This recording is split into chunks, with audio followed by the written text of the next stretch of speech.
Un saludo muy especial para todos, bienvenidos a una edición más de Un Café con Ana.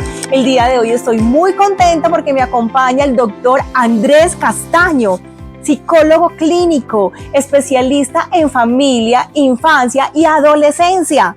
Y vamos a hablar de un tema polémico, maravilloso, que es la infidelidad. Muy buenas tardes, doctor, ¿cómo le ha ido? Hola Ana, ¿cómo estás? Gracias por invitarme a este Café con Ana y hablar de este tema que, como lo mencionas, es un poco polémico, pero que también tiene un trasfondo muy psicológico. Cuéntenos, Doc, ¿usted qué cree? ¿Cuál es ese trasfondo psicológico que acompaña a las personas en la infidelidad, tanto al que es infiel como a quien es la víctima de la infidelidad?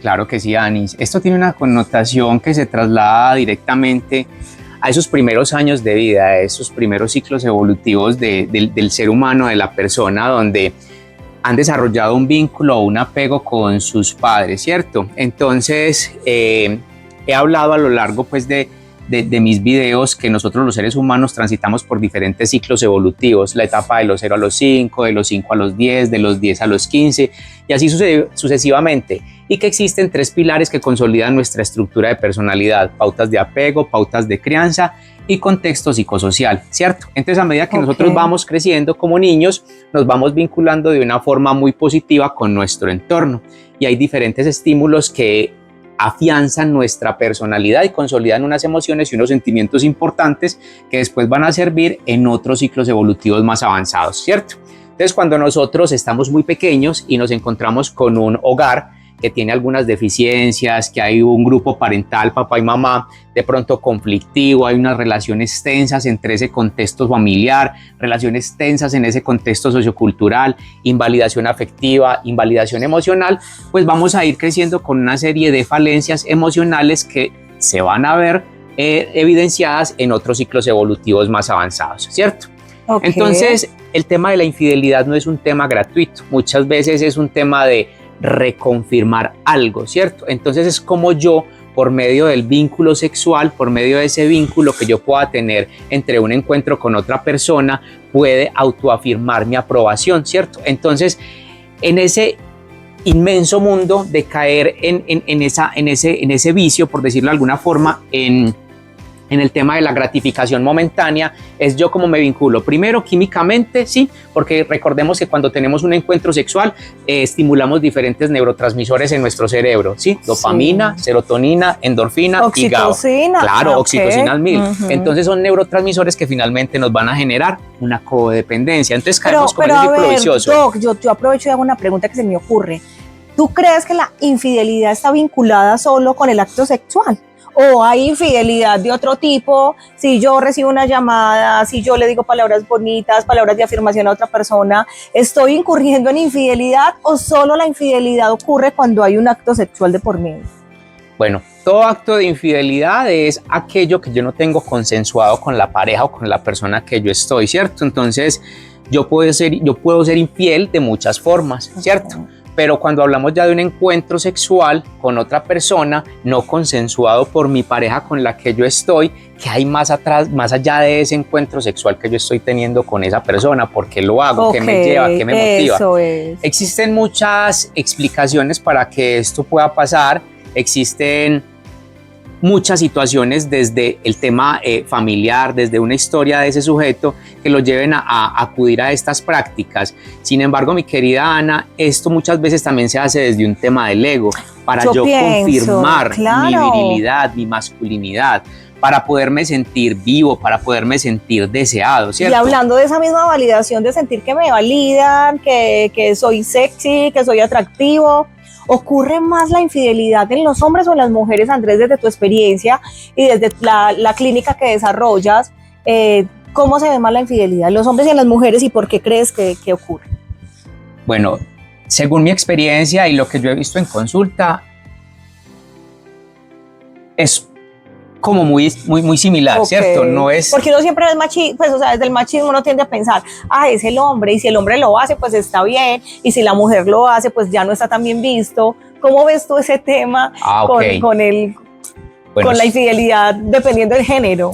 exacto. Hay un tema generacional que nos han inculcado a nosotros y con lo que hemos venido creciendo, pero ya es un tema muy cultural, claro, ¿cierto? sí. Y muy arraigado y muy afianzado en nuestra cultura colombiana, y es que la infidelidad por parte de los hombres es de una u otra forma mejor vista que si la hacen las mujeres. Claro, en consulta yo me he encontrado también con múltiples pacientes femeninas que son infieles, solo que las mujeres lo hacen de una forma quizá un poco más sutil y no es tan evidente, justamente como por esa satanización que se tiene en el contexto sociocultural. Entonces las mujeres de pronto no son tan evidentes, pero se ve por parte y parte, ¿cierto? Sí. Hay un tema que me llama la atención y eso lo tocaba Freud, y es el tema del objeto deseado, ¿cierto? Okay.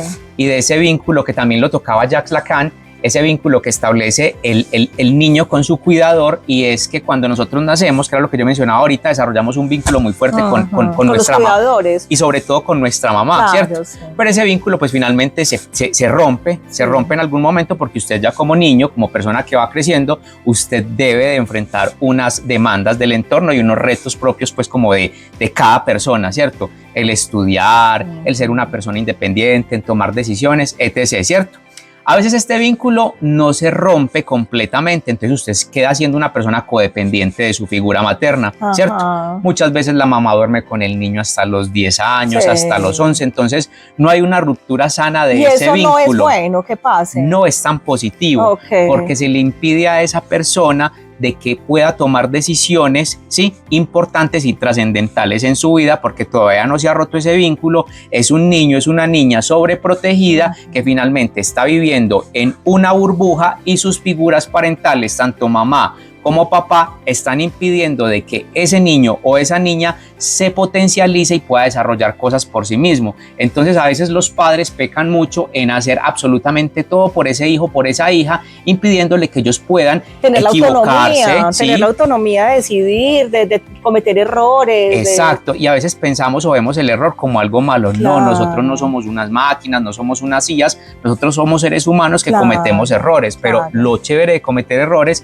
es que aprendemos y genera una huella cognitiva positiva de que esto me pasó, pero si hago esto B, voy a tener mejores resultados. ¿Sí? Entonces cuando los papás también hacen todo por sus hijos, les quitan toda la posibilidad de generar creatividad para resolución de conflictos. Entonces claro, fuera de que no tuve esta ruptura del vínculo familiar, me impidieron toda la vida poder tomar decisiones. Toda la vida mis padres suprimieron el dolor que me puede causar mi entorno, entonces yo crezco literalmente en una burbuja, claro, ¿cierto? Cuando ya me enfrento a la adolescencia, que es una etapa tan difícil, una etapa de resignificación, una etapa donde yo voy a mirar donde me siento incluido, querido, valorado y respetado, es una etapa que me va a generar muchísimas demandas, pero como no tuve una ruptura natural y sana con mis figuras parentales, eso me va a causar un gran desafío. Pero listo, supongamos que ya superamos estas etapas y llegamos a una etapa de la adultez. Como inconscientemente no rompimos ese vínculo con nuestra cuidadora, pues obviamente vamos a necesitar autoafirmarnos bajo la aprobación de una persona, ¿sí? Entonces, inconscientemente vamos por la vida buscando parejas y vinculándonos afectivamente con esas personas y mirando o indirectamente identificando que esa persona con la que estamos nosotros nos da esa misma zona segura que nos daba nuestra mamá en ese momento. Entonces, claro, conocemos a alguien, nos trata bonito, es una persona detallista, es una persona que está pendiente de nosotros y automáticamente nos sentimos en la zona segura, ¿cierto? Entonces desarrollamos una relación con esta persona. A medida que va pasando el tiempo, obviamente el sexo se transforma, ya hay más unos sentimientos de gratitud. ¿Y qué pasa al enamoramiento? Claro, cuando ya pasa esta fase de enamoramiento es cuando ya realmente que la bióloga Helen dice que dura 17 meses. Que en 17 meses usted la corteza prefrontal hasta se inflama y mejor dicho no razonamos y lo que vemos en el otro es perfecto y así haya 1000 errores no los vemos. Cuando pasa esos 17 meses, que es esa época de enamoramiento, entonces ya no nos empieza a gustar tanto la pareja, ya empieza a bajar como toda esa atracción física y entonces tenemos la mirada hacia otras personas para volver a tener esa oxitocina, esa dopamina, esos neurotransmisores a millón. ¿Tiene mucho que ver eso con la infidelidad? Sí, Anis, ese tema que tocas me parece muy chévere y creo que viene mucho al caso porque nosotros los seres humanos somos seres químicos, entonces estamos literalmente permeados por diferentes estímulos, y esos estímulos generan en nuestra cognición, generan unas reacciones puntuales. Entonces es muy sencillo. Cuando tú conoces a alguien que te llama la atención, ya sea por la parte física, por cómo habla, por cómo se viste, por lo que tiene, por lo que es, esa persona te empieza a producir cierta intriga, ¿cierto? Entonces ahí mismo empiezas a agregar serotonina, ¿cierto? Entonces empieza la serotonina, tan.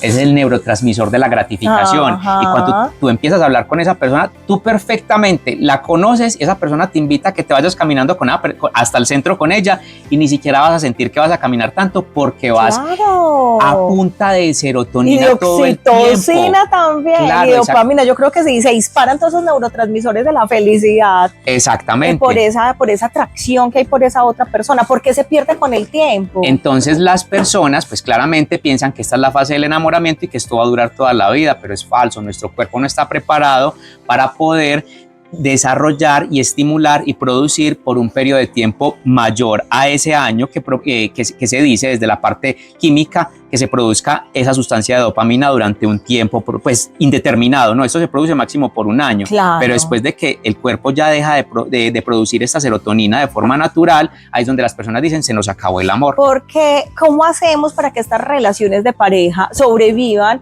a ese déficit de neurotransmisores? ¿Cómo hacemos que esas relaciones permanezcan a pesar de que ya no estemos liberando toda esa oxitocina, toda esa dopamina, toda esa serotonina? ¿Cómo logramos relaciones estables en el tiempo al entender que esto solamente es una etapa de la relación de pareja, que obviamente las relaciones se transforman, que obviamente con el tiempo no se siente lo mismo, y cómo se migra a ese amor verdadero, a ese amor que estoy en las buenas, en las malas, así ya no me guste tanto, así ya no esté contento, y que voy a permanecer firme ahí, aunque hayan muchas opciones alrededor?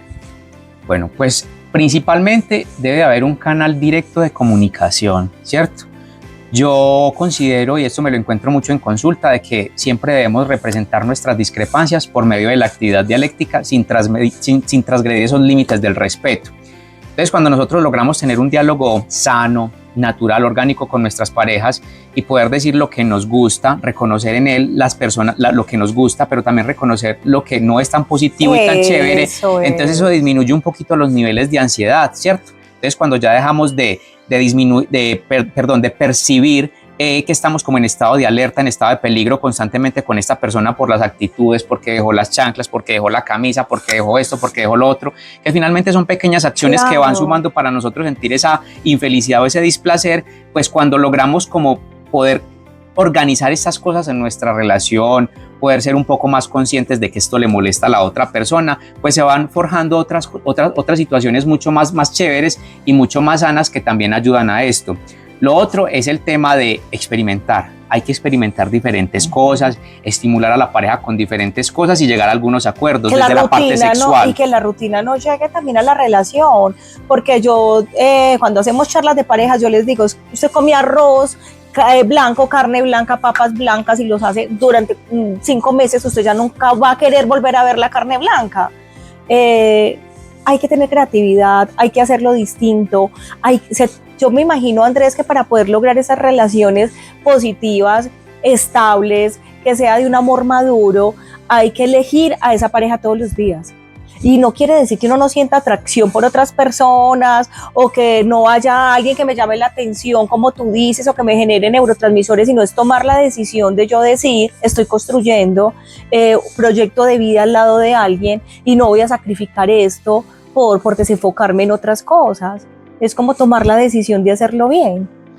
Exacto, mi Danis. Ahí lo que tú dices es muy bonito y es: hoy decido estar contigo y cada mañana que me despierte junto a esa persona, hoy decido estar contigo y sigo decidiendo estar contigo. Con tus cosas buenas y con tus cosas no tan buenas como tú lo decías. Si yo ya sé que mi pareja tiene ciertas cosas que no es lo que más me agrada de la vida, pero pongo en la balanza y tiene muchísimas cosas que me agradan, que me hacen feliz, uno tiene que entender que la perfección total no existe. Solo la vemos de manera equivocada durante el enamoramiento. ¿Estoy o no estoy en lo cierto? Estás en lo cierto, Anis. Cuando nosotros estamos bajo la influencia de los neurotransmisores que hemos tocado desde el principio, sobre todo la serotonina, que es ese neurotransmisor de la gratificación, entonces obviamente no vemos otras red flags que pueden aparecer. Total. Idealizamos mucho a la persona, idealizamos una relación, idealizamos una casa, idealizamos un montón de cosas que están acá pues finalmente en nuestro cerebro, pero que cuando nos encontramos con una fría realidad que nos da un choque gigante, sufrimos porque no pasó lo que nosotros en algún momento imaginamos. Entonces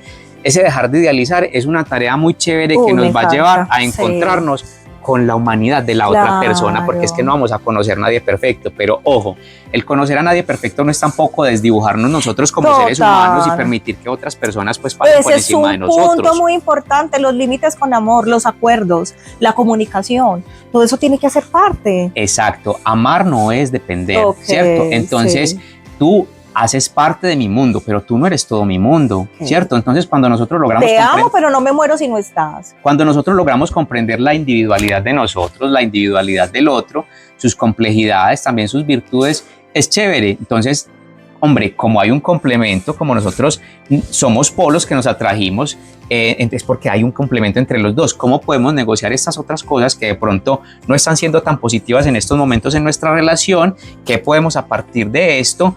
Miramos el camino recorrido y finalmente llegamos a unos acuerdos que se pueden pactar, pero es imposible, chicos, chicas y personas que nos ven, que nosotros todo el tiempo estemos sintiendo lo mismo por la persona que conocimos hace 10 años o 5 años. El amor se transforma. Eso es imposible, eso no existe, eso es un ideal y eso es ilógico. Pero ya la alegría de compartir proyectos, de qué proyecto, qué viaje vamos a hacer juntos, qué proyecto financiero vamos a hacer juntos, tenemos hijos, creamos familia, ya hay otros objetivos que uno busca cumplir. Cuando uno habla con parejas que llevan 30, 40, 50 años casados, es hermoso, porque dicen, logramos pasar 1.000.000 de obstáculos, logramos aceptarnos como éramos, logramos hacer acuerdos, logramos comunicarnos y ahora somos más felices que nunca.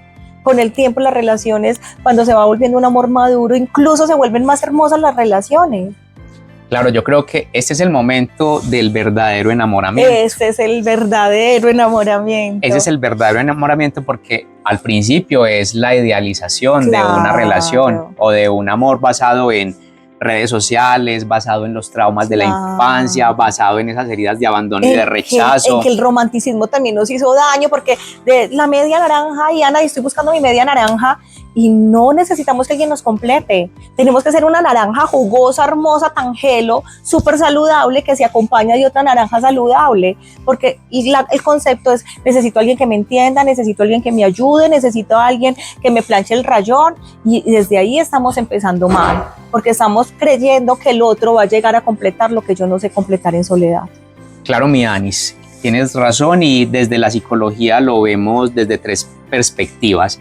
El sí mismo, el mundo y el otro y el futuro. Entonces, si su sí mismo no está fortalecido, si su sí mismo no está pleno, si no tiene un sí mismo sano, ¿usted cómo le va a aportar al mundo y al otro? Claro, porque usted se va a acompañar desde la herida. Claro, usted se va a vincular desde la herida, desde el abandono, desde el rechazo, desde la necesidad de vincularse con alguien. Entonces ahí es donde vemos este tipo de parejas que tú mencionabas al principio, donde me desdibujan como ser humano, me desdibujan como persona, como novio, como novia, pasan por encima de mí, pero yo lo permito. Claro. Yo permito que me hagan daño, yo permito que me sean infiel, yo permito que me falten al respeto, ¿cierto? Total. ¿Por qué lo estoy permitiendo? Porque necesito esa validación y porque digo, si esta persona se va, me muero. Entonces yo le permito mejor todo.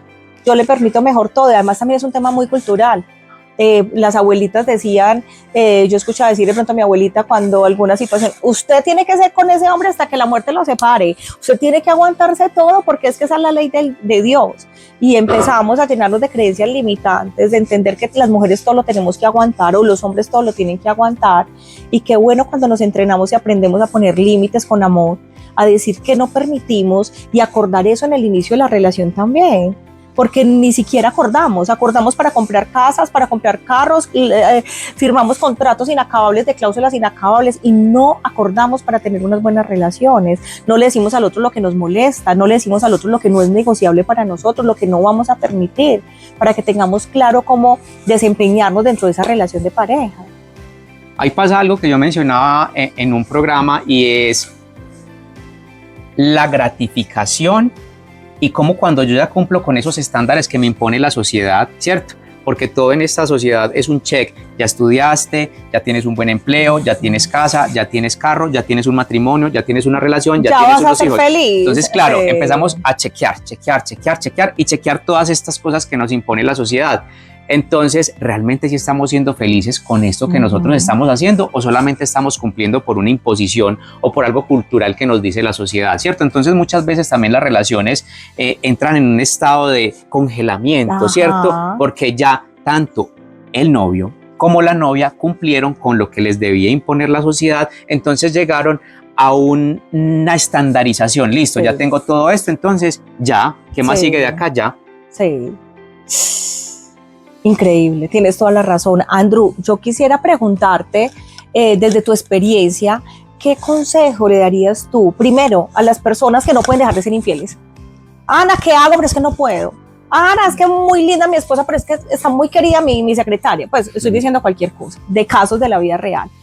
Consejo para ellos, ¿qué deben de hacer? Y consejo para aquellas personas que son víctimas de la infidelidad y lo permiten y lo siguen permitiendo, pero cada vez se van sintiendo menos, se van minimizando, se van sintiendo tristes, deprimidas, poca cosa, porque lo permiten y no saben decir que no.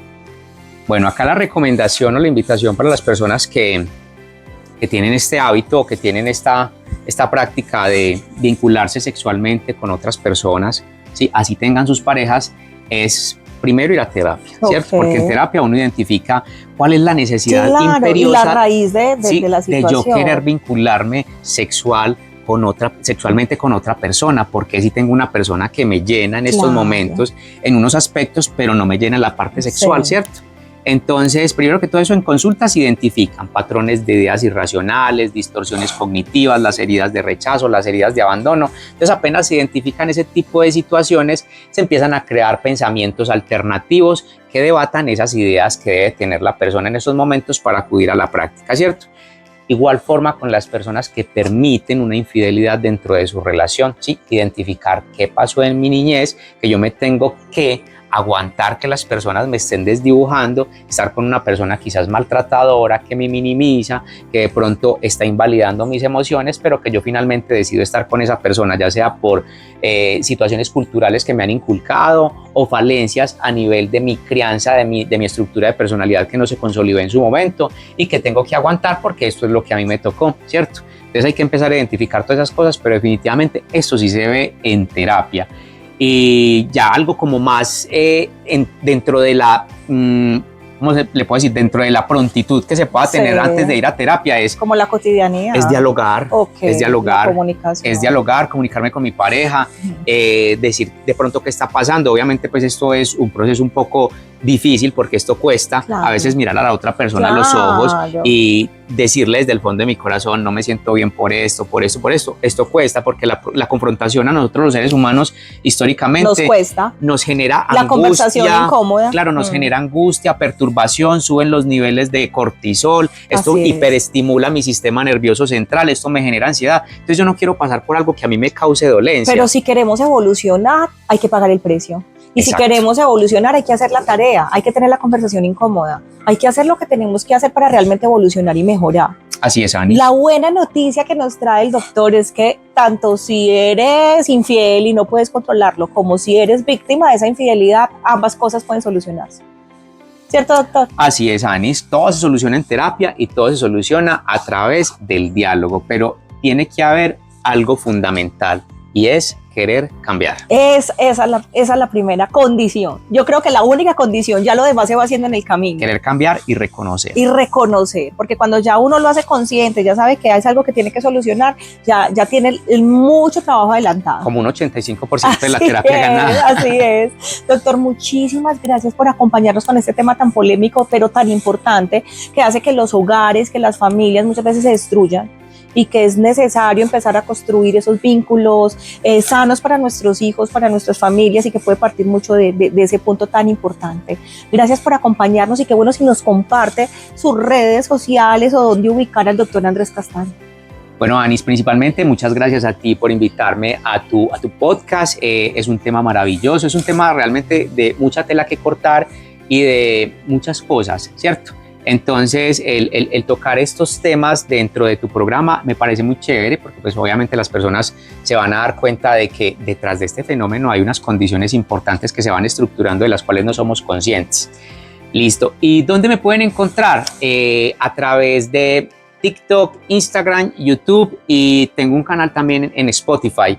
Estoy o me encuentran como @la psicología de lo absurdo. ¿Por qué la psicología de lo absurdo? Porque, a ver, la psicología de lo absurdo surgió como la necesidad de mirar más allá del fenómeno. Ejemplo, ¿por qué me gusta el chisme? ¿Por qué envidio a los demás? Psicológicamente, ¿qué hay detrás de esto? Entonces, ¿cuáles son las estructuras que se mueven, por ejemplo, detrás del chisme en nuestro cerebro? Me encanta. ¿Qué estimula esto? Entonces, a raíz de estos fenómenos que a veces son tan cotidianos, pero que dejamos pasar por alto, nació la psicología de lo absurdo. Entonces, así me encuentran en Instagram, TikTok, YouTube y en Spotify. Ay, excelente. Me encanta. ¿Qué hay detrás del chisme? ¿Qué hay detrás de la envidia? O sea, eso es tema. Eso es tema de podcast. Muchas gracias a todos por estar conectados con esta información que sana, que da luz, que da amor. No se olviden de suscribirse. La mayoría de las personas que ven nuestro canal no están suscritas. Yo les diría que el 92% en el último informe que me pasaron son personas que ven el canal pero no están inscritas. Ahora todos se suscriben. Vamos a armar comunidad de la buena noticia, de lo que sana, de lo que aporta, de lo que ayuda. Muchas gracias a todos por acompañarnos. Un abrazo gigante y nos vemos en una próxima edición de Un Café con Ana. Adiós. Adiós, chao. Chao. Tenemos que volvernos multiplicadores de luz y de amor. Toda esta información puedes compartirla siguiendo nuestras redes, Ana María Franco y Ey. Un abrazo muy especial para todos.